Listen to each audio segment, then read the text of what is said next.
প্রিয় দ্বাদশ শ্রেণীর শিক্ষার্থীরা, কেমন আছো তোমরা? নিশ্চয়ই ভালো আছো। আমি জান্নাতুল ফেরদৌসী, প্রভাষক গণিত, তোমাদের সবাইকে স্থিতিবিদ্যার ক্লাসে স্বাগত জানাচ্ছি। গত ক্লাসে আমি তোমাদের সাথে স্থিতিবিদ্যার উপপাদ্য নিয়ে আলোচনা করেছি। আশা করি সবাই বাসায় সেই উপপাদ্যগুলো করেছো। আজ আমি তোমাদের সাথে কয়েকটি সৃজনশীল কোশ্চেন নিয়ে আলোচনা করব। সৃজনশীল কোশ্চেনটা হচ্ছে ক, খ, গ, এরকম তিনটা পার্ট থাকে। প্রথম পার্টটা হচ্ছে 2 মার্কস, দ্বিতীয় পার্টটা হচ্ছে 4 মার্কস এবং থার্ড যে পার্টটা থাকবে সেটা হচ্ছে 4 মার্কস।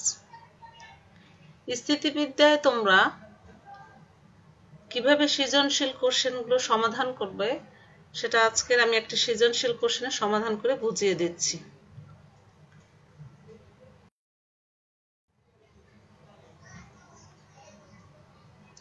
দেখো,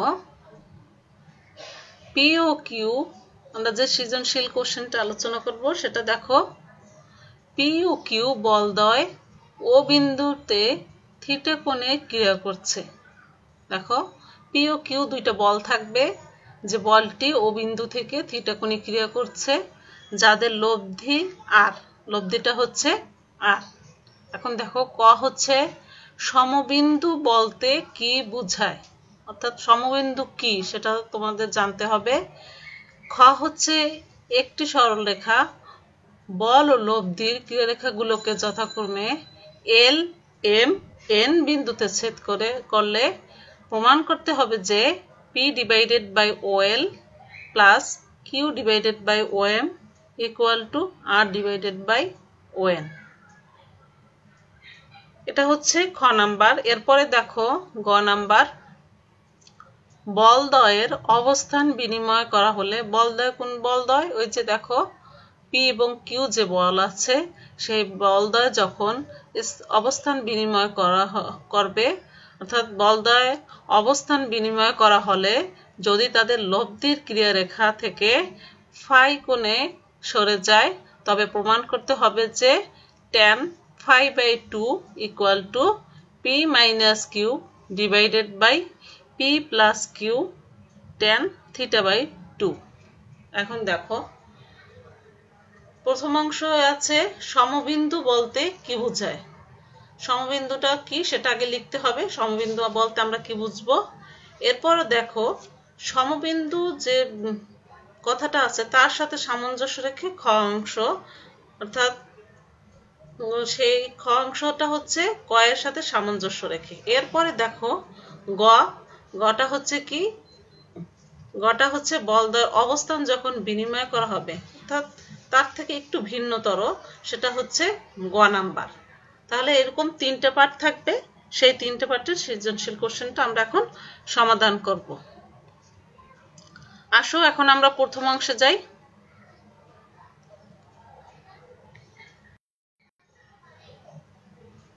প্রথম অংশ ছিল সমবিন্দু বল বলতে কি বোঝা যায়। দেখো, একটি বিন্দুগামী বলগুলোকে সমবিন্দু বল বলা হয়, অর্থাৎ একটি বিন্দু থেকে বল উৎপন্ন হলে সেই বলকে বলা হবে সমবিন্দু বল। এখন দেখো, বল সমতলীয় হতে পারে আবার নাও হতে পারে। সমতলীয় মানে কি? তল থাকবে, সমান তল থাকবে, তখন তাকে সমতলীয় বলা হবে। যদি সমবিন্দু হয় তখন সেটা সমতলীয় হতে পারে অথবা না হতে পারে।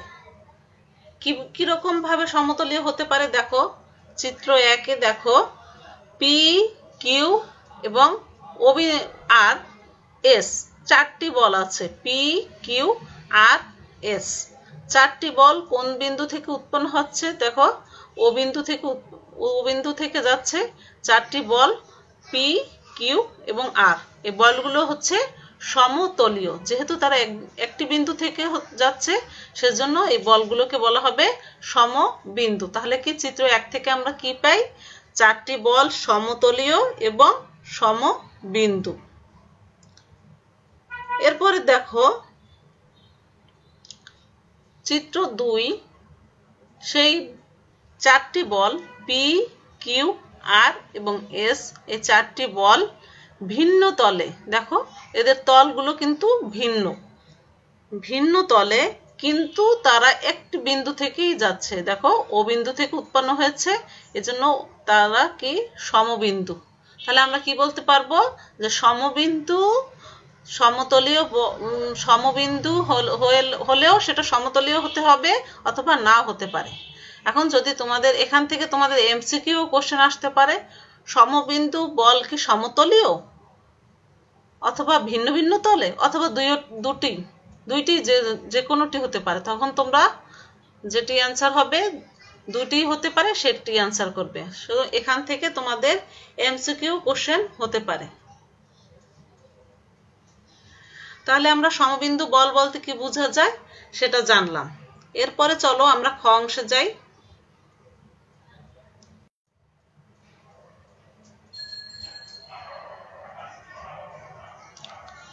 দেখো একটি সরল রেখা বল ও লব্ধির ক্রিয়ারেখাগুলোকে যথাক্রমে এল, এম, এন বিন্দুতে ছেদ করে।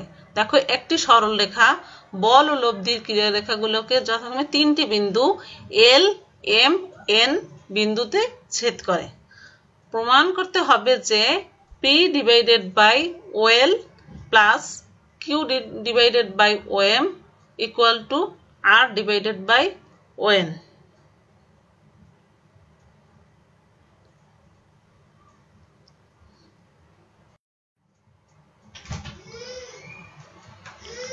দেখো ও বিন্দু থেকে বলগুলো উৎপন্ন হয়েছে, যেহেতু সমবিন্দু বলগুলো একটি বিন্দু থেকে উৎপন্ন হয়েছে। আমাদের প্রশ্নে ছিল যে বলগুলো একটি বিন্দু থেকে উৎপন্ন হয়েছে। দেখো ও বিন্দু থেকে বলগুলো উৎপন্ন হয়েছে। এখন দেখো ও বিন্দু থেকে যে বলটি উৎপন্ন হয়েছে পি বল এবং কিউ বল, এবং তাদের লব্ধিটা হচ্ছে কি আর।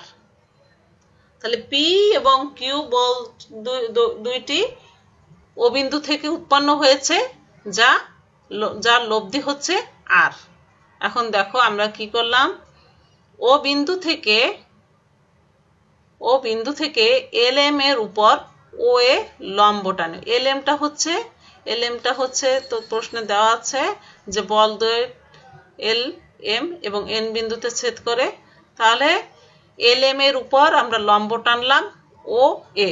এখন দেখো ও এ বরাবর পি ও কিউ বল দ্বয়ের, তোমাদের হয়তো লম্বাংশের উপপাদ্য মনে আছে, আমার মনে হয় যে সবারই লব্ধাংশের উপপাদ্য মনে আছে। লব্ধাংশের উপপাদ্যতে ছিল যে বলগুলো যখন উৎপন্ন হবে তখন তারা কি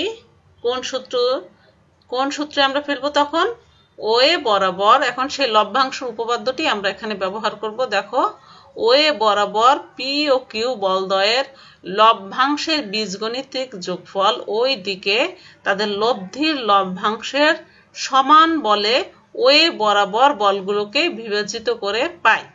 অর্থাৎ পি বলটি তাদের লব্ধির লম্বাংশের সাথে লম্বের সাথে কি উপপাদ্যটা হয়, ও এর ক্ষেত্রে কি হবে দেখো ও এ বরাবর হচ্ছে পি বল। তাহলে পি আমরা কি লিখতে পারি, পি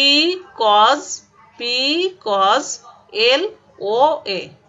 অর্থাৎ পি বলটি দেখো লম্বের সাথে কিভাবে কোণ উৎপন্ন করে, পি বলটি লম্ব ও এর সাথে কিভাবে ভূমি বরাবর কি উৎপন্ন করে, এল ও, এটা হলো লম্বাংশ উপপাদ্য এল ও এ। প্লাস আরেকটা কোণ বলা আছে, আরেকটা হচ্ছে কিউ বল, Q cos M O A equal to, এখন আমরা লব্ধিটা নিব আর কজ এন ও এ। এখন দেখো দুইটি বল লব্ধির লম্বাংশের সাথে কিভাবে লেখা হয়েছে, এটাই হচ্ছে লম্বাংশের উপপাদ্য। এখন দেখো কজ এল ও এ কে আমরা কি লিখতে পারি, ভূমি ডিভাইডেড বাই অতিভুজ ও এ ডিভাইডেড বাই ও এটা হচ্ছে ভূমি এবং অতিভুজটা হচ্ছে OL, plus Q cos M O A কে আমরা কি লিখতে পারি, দেখো ভূমি হচ্ছে কি, ভূমি হচ্ছে ও এ এবং অতিভুজ হচ্ছে ও এম, ইকুয়াল টু আর দেখো cos n O a n O a আমরা এখানে ভূমি বাই অতিভুজ O a divided by O n উভয় অংশ থেকে আমরা যদি ও a বাদ দেই তাহলে আমরা লিখতে পারবো p divided by O l plus q divided by O m equal to r divided by O m আমার মনে হয় এই অংশ খুবই সহজ এবং তোমরা সহজে এটি করতে পারবে পরীক্ষায় তোমরা ক খ খুব সহজেই आंसर করতে পারবে এরপরে দেখো আমরা গ অংশে চলে যাই সেখানে আছে বলদ্বয়ের যখন বলদ্বয় অবস্থান বিনিময় করা হবে অর্থাৎ বলদ্বয়ের অবস্থান বিনিময় করা হলে যদি তাদের লব্ধির ক্রিয়ারেখা দেখো যখনই বলদ্বয় অবস্থান বিনিময় করবে তখন নিশ্চয়ই তাদের কোনটাও সরে যাবে তাদের লব্ধির ক্রিয়ারেখা থেকে তখন কিভাবে সরে যাবে ফাই কোণে সরে যাবে তবে প্রমাণ করতে হবে যে tan phi by 2 equal to p minus q divided by p plus q tan theta by 2 এটা আমাদের প্রমাণ করতে হবে এখন চলো আমরা সমাধান করি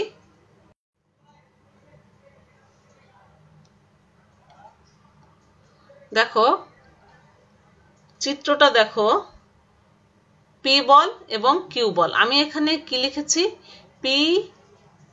p এবং q যেখানে p টা হচ্ছে q এর চেয়ে বড় অর্থাৎ p গ্রেটার দ্যান q বলদ্বয়ের লব্ধিটা হচ্ছে r ধরি OD এখন দেখো p q বলদ্বয় a এবং b বরাবর ক্রিয়া করছে o বিন্দু থেকে উৎপন্ন হয়েছে এখন দেখো OD a ও b কোণ আমরা আমাদের যে কোণটা আছে a ও b কোণের সমদ্বিখণ্ডক তাহলে আমরা কি নিলাম প্রথমে আমরা a ও b কোণের সমদ্বিখণ্ডক নিলাম OD এখন দেখো OD ও r এর মধ্যবর্তী কোণ হচ্ছে আলফা আরটা হচ্ছে আমাদের লব্ধি আরটা হচ্ছে আমাদের লব্ধি এবং a ও b কোণটা হচ্ছে থিটা কোণ আরটা হচ্ছে লব্ধি আর OD টা হচ্ছে a ও b কোণের সমদ্বিখণ্ডক চিত্র থেকে তোমরা নিশ্চয়ই বুঝতে পারবে এটি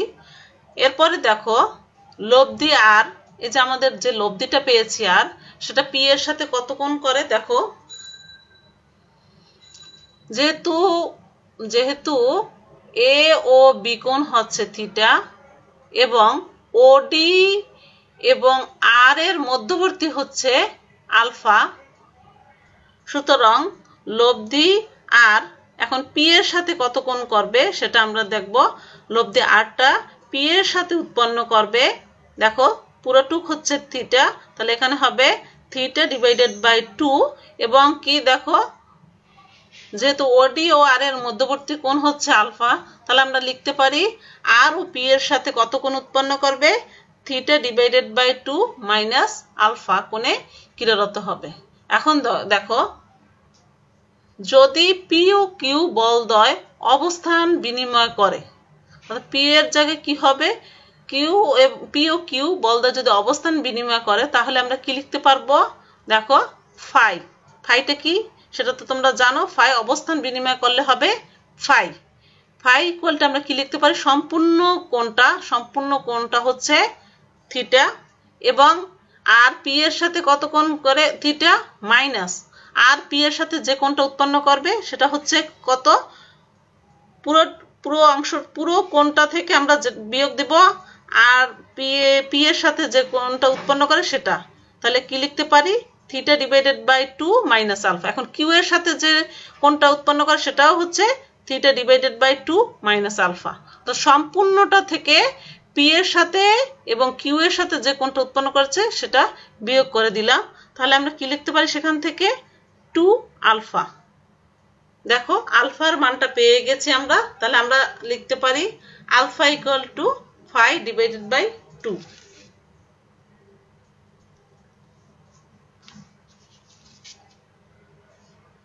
এরপরে দেখো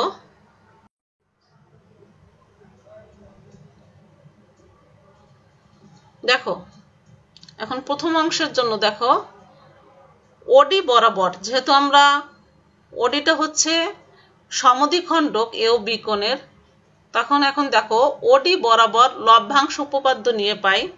ওডি বরাবর ভূমির সাথে অর্থাৎ পি এর সাথে ভূমির সাথে যদি আমরা লভ্যাংশ উপপাদ্য নেই তখন কি হবে দেখো, আর কজ আলফা, তোমরা জানো লভ্যাংশের ক্ষেত্রে R cos alpha equal to R cos alpha equal to কি লেখা যায়, পি কজ, পি দেখো পি কজ কত হবে, পি বলটা cos theta by 2 plus Q বলটা কি লেখা যাবে, কিউ কজ থিটা বাই 2। সেখান থেকে লিখতে পারি দেখো উভয়ের সাথে কজ থিটা বাই 2 আছে, সেখান থেকে আমরা লিখতে পারি P plus Q into cos theta by 2। এটাকে আমি 1 নম্বর সমীকরণ দিয়ে দিলাম। এরপরে দেখো দ্বিতীয় ক্ষেত্রে ওডি বরাবর লম্বাংশ নিয়ে আমরা পাই, দেখো এখন কি লিখতে পারি, প্রথমে নিয়েছে আর কজ আলফা, এখন নিব আর সাইন আলফা, তাহলে কি লেখা যায়, R sine alpha equal to P sine, শুধু সাইনটা চেঞ্জ হবে, সাইন থিটা বাই 2, অনুরূপে কি লিখতে পারি প্লাস কিউ সাইন, দেখো এখন কিন্তু কোনটা মাইনাস হয়ে যাবে, মাইনাস থিটা বাই 2। সেখান থেকে আমরা কি লিখব, পি মাইনাস কিউ, দেখো সাইনটা যদি সামনে এসে যায়, P minus Q sine theta by 2। এটা হচ্ছে 2 নম্বর সমীকরণ। এখন দেখো সমীকরণ 2 থেকে যদি আমি 1 নাম্বার ভাগ করে দেই তাহলে কি লিখতে পারবো, কেন ভাগ করলাম, আমাদের কোশ্চেনে দেওয়া আছে যে এটা প্রমাণ করতে হবে।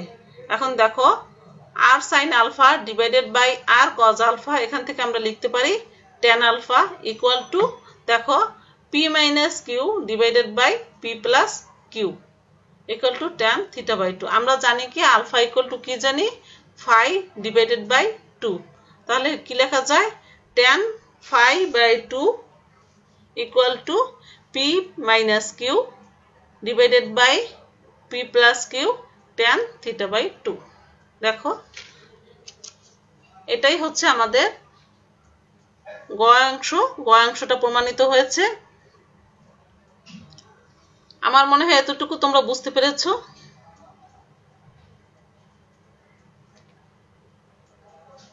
দেখো স্থিতিবিদ্যার অনেক অঙ্ক আছে প্রিয় শিক্ষার্থীরা, তোমরা জানো যে স্থিতিবিদ্যার অনেক অঙ্ক আছে এবং তোমরা অনেকেই এই অঙ্কগুলো করতে ভয় পাও, কিন্তু তোমরা যদি নিয়মিত অঙ্কগুলো চর্চা করো তাহলে তোমাদের কাছে অঙ্কগুলো অনেক সহজ হবে।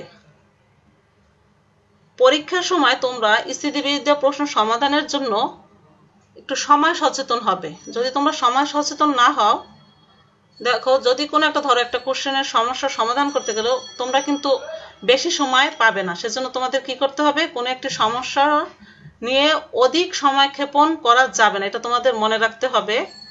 প্রশ্নের চিত্রে যেন সামঞ্জস্য থাকে, চিত্রের সাথে যদি সামঞ্জস্য না থাকে তাহলে তোমরা কিন্তু প্রশ্নগুলো সমাধান করতে পারবে না। এই বিষয়টি তোমরা অবশ্যই লক্ষ্য রাখবে। তাহলে কি করব আমরা, স্থিতিবিদ্যা তোমাদের কাছে কঠিন লাগে, আমি জানি যে তোমাদের কাছে স্থিতিবিদ্যার চ্যাপ্টারটা কঠিন লাগে, এজন্য বেশি বেশি করে এই অঙ্কগুলো যদি করো তাহলে দেখবা তোমাদের কাছে সহজ লাগবে, তখন কিন্তু তোমাদের একটা অঙ্ক করার জন্য বেশি সময় লাগবে না। সময়ের দিকটাও তোমাদের খেয়াল করতে হবে, একটা অঙ্ক করার সময় যেন বেশি সময় না লাগে সেদিকে তোমরা লক্ষ্য রেখে বাসায় বসে সময় ধরে অঙ্কগুলো করবে, যে আমরা পরীক্ষার সময় এতটুকু সময় পাবো, এই সময়ের ভিতরে আমরা বাসায় বসে চেষ্টা করব যেন আমরা বাসায় বসে অঙ্কগুলো করতে পারি। আর সবচেয়ে বেশি ভালো হবে যদি তোমরা বাসায় বসে সৃজনশীল অঙ্কগুলোর সমাধান করো। আশা করি যে সমস্যাটা আজকে তোমাদের সমাধান করলাম তা বুঝতে পেরেছো। তবে পরামর্শগুলো অবশ্যই খেয়াল রাখবে যে সময় ধরে নির্দিষ্ট সময়ে খুব তাড়াতাড়ি অঙ্কগুলো সমাধান করতে হবে। তোমাদের সুস্থতা কামনা করছি, সবাই ভালো থাকবে, সুস্থ থাকবে, এই কামনা শেষ করছি। আল্লাহ হাফেজ।